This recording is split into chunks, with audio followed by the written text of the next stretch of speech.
JJ Slebeu ngamuk dimintai foto. Mak Betty sebut ini masih foto, nanti banyak minta proposal ke rumah. JJ Slebeu merupakan satu di antara bintang Citaim Fashion Week yang memiliki banyak penggemar. Seiring popularitasnya yang terus meroket, tak sedikit orang yang minta foto bareng dengan JJ Slebeu. Namun, saking banyaknya yang minta foto, pada sebuah rekaman video yang beredar di media sosial menunjukkan JJ tak bisa mengendalikan emosinya lagi. Ia marah sejadi-jadinya di tengah kerumunan massa karena kelimpungan dimintai foto banyak orang. Tampak sejumlah pria membantunya membela kerumunan. Video tersebut pertama kali beredar setelah dibagikan oleh akun TikTok @chanten4 pada Minggu 24 Juli 2022.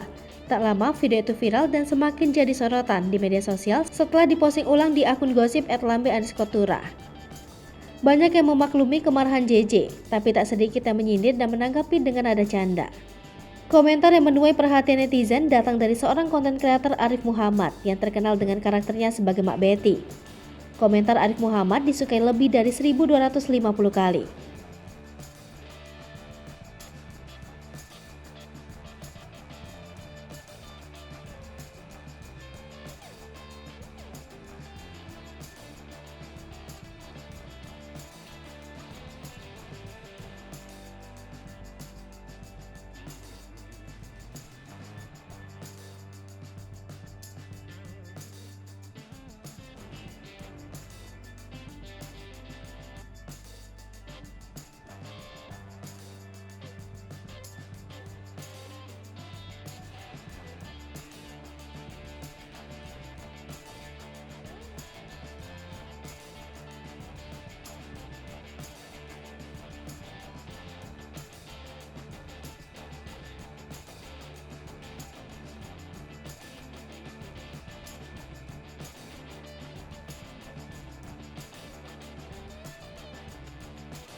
Hai pemirsa Sri Popo TV, jangan lupa komen, like, dan subscribe, serta tonton terus